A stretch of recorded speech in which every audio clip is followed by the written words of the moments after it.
अच्छा, एक बार ये वाली पिक्चर भी हम देख लेते हैं। तो ये जो है, ये ऊपर क्लेविकुलर नॉच जहाँ पे लिखा हुआ है, ये यहाँ पे क्लेविकल अटैच होता है। ये यहाँ पे क्लेविकल अटैच होता है। नीचे जो है ये यहाँ पे फर्स्ट रिब जो है वो अटैच होती है।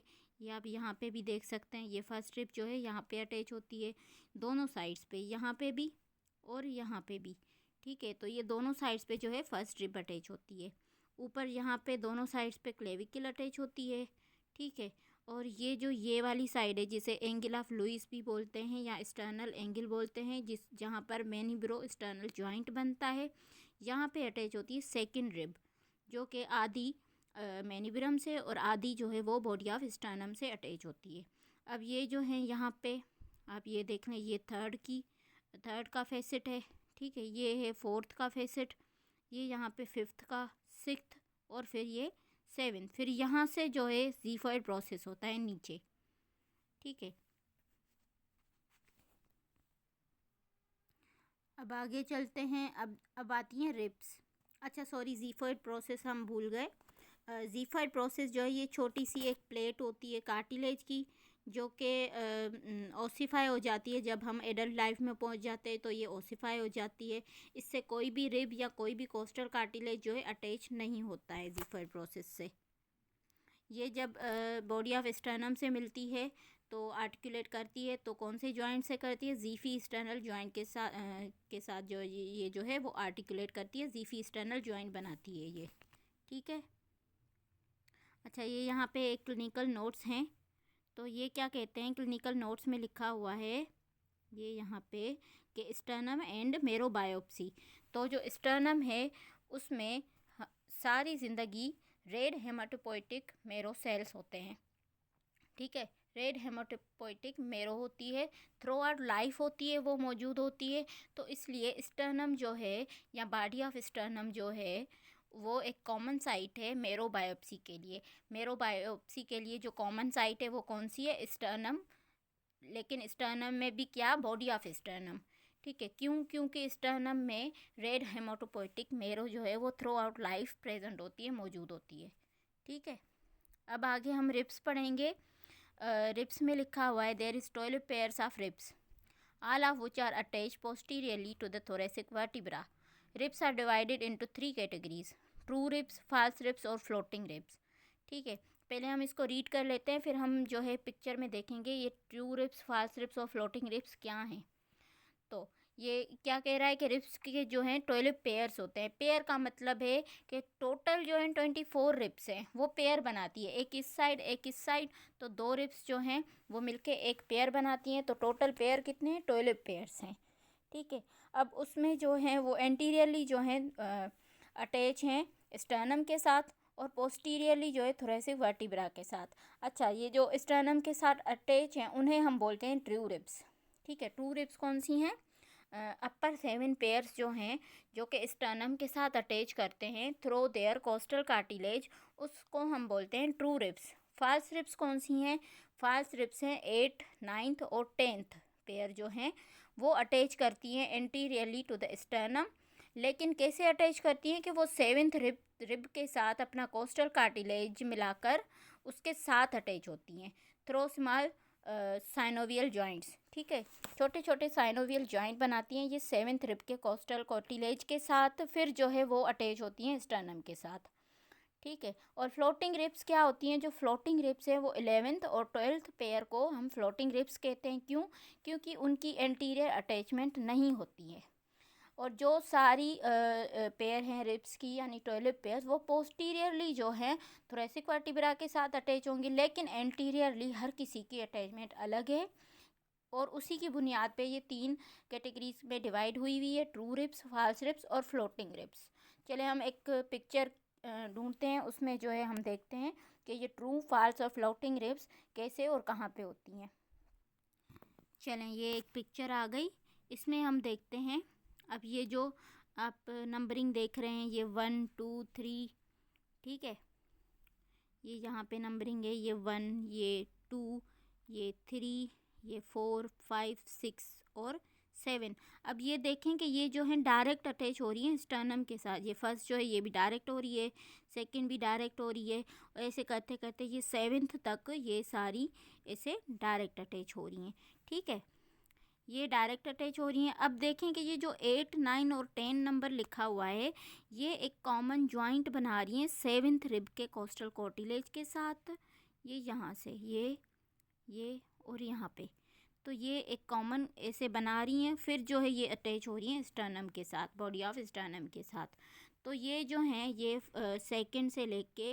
फर्स्ट से लेके 7th तक ये ट्रू रिब्स है। ट्रू रिब्स क्यों हैं? क्योंकि ये बॉडी ऑफ स्टर्नम के साथ या स्टर्नम बोन के साथ जो है वो डायरेक्ट अपना आर्टिकुलेट कर रही हैं कोस्टल कार्टिलेज के ज़रिए। और जो 8, 9 और 10 थे वो डायरेक्ट आर्टिकुलेट नहीं कर रही, पहले जो है ये आपस में आर्टिकुलेट कर रही हैं और 7th रिब के कोस्टल कार्टिलेज के साथ आर्टिकुलेट कर रही हैं थ्रू स्मॉल साइनोवियल जॉइंट। उसके बाद जो ये कॉमन बन रहा है एक कोस्टल कार्टिलेज, वो अटैच हो रहा है स्टर्नम के साथ। तो इन्हें हम बोलते हैं फॉल्स रिब, 8, 9 और 10th को। अब ये जो 11th और 12th रिब है, ये किसी के साथ भी अटैचमेंट, ये यहाँ पे है 11th, ठीक है, और ये नीचे, उसके नीचे 12 जो सही से नज़र नहीं आ रही, ये यहाँ पे। तो ये जो है ये किसी के साथ भी अटैचमेंट नहीं बना रही, ये फ्लोट कर रही हैं, तो इन्हें हम बोलते हैं फ्लोटिंग रिब। एक और पिक्चर में दिखाती हूँ आप लोगों को, ये हाँ ह्यूमन रिब केज एनाटॉमी। ठीक है, अब इसमें देखें ये जो साइड वाली पिक्चर है, यहाँ पे ये फर्स्ट रिब लिखा हुआ है, second rib, third rib, fourth, ठीक है, ये डायरेक्ट अटैच हो रही हैं। अब इसमें 12th और 11th ये नीचे बनी हुई हैं, तो इनको अगर हम देखें, ये 12th और 11th जो रिब हैं ये फ्लोट कर रही हैं यहाँ पे। ये देखें, ये यहाँ पे ये इसका लेटरल व्यू है, अगर इसमें हम देखें तो ये फ्लोट कर रही हैं, जो हमें एंटीरियरली सही नज़र नहीं आ रहा था, लेकिन अगर हम इसको लेटरली देखें तो ये फ्लोट कर रही हैं। इनको हम बोलते हैं फ्लोटिंग रिब्स।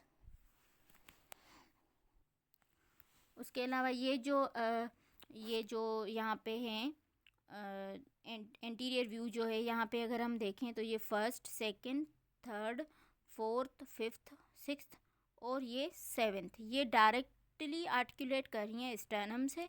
बाकी ये जो 8, 9th और 10th रिब हैं, ये देखें, ये एक कॉमन एक आर्टिकुलेशन बना रही हैं, कोस्टल कार्टिलेज बना रही हैं, आर्टिकुलेट कर रही हैं स्मॉल साइनोवियल जॉइंट से, फिर ये अटैच हो रही हैं स्टर्नम के साथ। तो ये हो गई फॉल्स रिब। चलें अभी हम अपने टॉपिक पे वापस आ जाते हैं। अब हम देखते हैं ये टिपिकल रिब क्या होता है। एक होता है टिपिकल रिब और एक होता है एटिपिकल रिब। तो ये इन दोनों में क्या फ़र्क है, टिपिकल रिब और एटिपिकल रिब में? अच्छा, ये बुक की डायग्राम है जो यहाँ पे हमें स्टर्नम का सारा बता रहा है, और ये रिब केज की डायग्राम है, जो मैंने आपको पिक्चर्स दिखाई, जो मैंने आपको दिखाया, ये सारा ये बता रहा है कि ये स्टर्नम है, ये ऊपर वाला जो है ये मेनिब्रियम, नीचे वाला जो है बॉडी ऑफ स्टर्नम, फिर नीचे ये ज़िफाइड प्रोसेस का बता रहा है, फिर ये फेसिट्स का बता रहा है कि ये फर्स्ट कार्टिलेज का फेसिट है, उसके बाद क्लेविकल, ये उससे ऊपर क्लेविकल का, नीचे जो है सेकंड कोस्टल कार्टिलेज का। तो ये डायग्राम आप बुक से देख लीजिएगा, और आप कोशिश करें अपना बुक जो है वो अपने साथ लेके बैठें, ताकि आपको समझने में भी इजी लगे। ठीक है, और ये रिब केज की पिक्चर है, ये सारा मैं आपको पीछे समझा के आई हूँ कि फ्लोटिंग रिब्स क्या हैं, ट्रू रिब्स क्या हैं और फॉल्स रिब क्या हैं। अब हम आ जाते हैं टिपिकल रिब और एटिपिकल रिब में।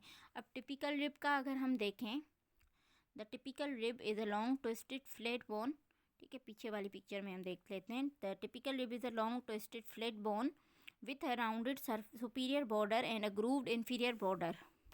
The costal groove which accommodates the intercostal vessels and nerve. ठीक है, टिपिकल रिब क्या होती है? टिपिकल रिब एक लंबी ट्विस्टेड फ्लैट बोन होती है, जिस पे एक सुपीरियर बॉर्डर होता है, और नीचे का जो इन्फीरियर बॉर्डर होता है वहाँ पे एक ग्रूव बनी होती है। ठीक है, ये हम पिक्चर में अभी देखेंगे तो हमें सही से समझ में आ जाएगी। यहाँ पे देखते हैं वो जिसमें जो है कोस्टल वेजल्स होते हैं, यानी ग्रूव के अंदर जो है वो कोस्टल वेजल्स और नर्व प्रेजेंट होती हैं। उसकी जो एंटीरियर एंड है हर रिब की, वो अटैच होती है करेस्पॉन्डिंग कोस्टल कार्टिलेज। अब करेस्पॉन्डिंग का मतलब है कि जो रिब होगी उसी नंबर की वो कोस्टल कार्टिलेज होगी। अब फर्स्ट रिब है तो फर्स्ट कोस्टल कार्टिलेज होगी, सेकंड रिब है तो सेकंड कोस्टल कार्टिलेज होगी। और टिपिकल रिब का जो स्ट्रक्चर है उसमें हेड आती है, नेक आती है, ट्यूबरकिल आता है, शेफ्ट और एंगल आती है। ठीक है, ये एक टिपिकल रिब का स्ट्रक्चर है। ठीक है। अच्छा, अब ये आगे बता रहा है हमें कि जो हेड होता है, हेड उसमें दो फेसेट्स होते हैं आर्टिकुलेशन के लिए। ठीक है, एक जो फेसेट होता है वो न्यूमरिकली उसी करेस्पॉन्डिंग वर्टिब्रा से जाके अटैच होता है, और जो दूसरा उसका फेसेट होता है वो ऊपर वाली वर्टिब्रा से अटैच होता है। यानी जैसे अगर हम देखें कि थर्ड रिब है, तो थर्ड रिब जो है वो उसके हेड में दो फेसेट्स होंगे, एक तो वो थर्ड वर्टिब्रा से जाके अटैच होगा। ठीक है, दूसरा जो है लिखा हुआ है वर्टिब्रा इमीडिएटली अबो, यानी थर्ड है तो वो कौन सी वाली वर्टिब्रा से अटैच होगा, इमीडिएटली अबो यानी सेकंड से। थर्ड है तो सेकंड से, फोर्थ है तो थर्ड से। ठीक है, एक तो वो करेस्पॉन्डिंग वर्टिब्रल बॉडी से अटैच होगा। करेस्पॉन्डिंग का मतलब है जो रिब है वही उसी नंबर की वर्टिब्रा से, कि थर्ड रिब है तो थर्ड वर्टिब्रल बॉडी से अटैच हो रहा है। और दूसरा जो फैसेट है वो इमीडिएटली अबव जो वर्टिब्रा होगी उससे अटैच होगा, यानी थर्ड रिब है तो सेकंड वर्टिब्रा से ये अटैच होगा। अब ये कह रहा है जो ट्यूबरकिल है उसमें भी एक फैसेट है आर्टिकुलेशन के लिए, जो कि अटैच होता है ट्रांसफ़र प्रोसेस के साथ, जो कि करेस्पॉन्डिंग वर्टिब्रा का होगा। ठीक है, यानी जो ट्यूबरकिल है, अब थर्ड रिब का अगर हम देखें तो थर्ड रिब का जो ट्यूबरकिल है वो थर्ड वर्टिब्रा के ट्रांसफर्स प्रोसेस के साथ अटैच होगा या आर्टिकुलेट करेगा। ठीक है, अब इसमें एंगल का बता रहे हैं। अब एंगल कहाँ पे होती है, एंगल जो है वहाँ पे होती है जहाँ पे शाफ्ट जो है वो बेंड करता है और फारवर्ड होता है, यानी वो बेंड होके वो आगे को फारवर्ड हो जाता है। ठीक है, उसको हम एंगल बोलते हैं। अब जब हम इसका स्ट्रक्चर देखेंगे टिपिकल रिब का, तब हमें सारा ये समझ में आ जाएगा। चलिए हम उसका स्ट्रक्चर देखते हैं। चलें जी, ये आ गई हमारे पास, ये बुक की डायग्राम है एक टिपिकल रिब की, टिपिकल रिब। ठीक है, अभी हमने ए टिपिकल रिब नहीं पढ़ा, अभी हम टिपिकल रिब के बारे में ही पढ़ रहे हैं। तो अगर हम ये इसको मार्कअप करते हैं हम, ठीक है, ये अगर हम यहाँ पे देखें तो ये यहाँ पे ये है हेड ऑफ द रिब, ये यहाँ पे। ठीक है, ये है हेड ऑफ द रिब। ठीक है, उसके अलावा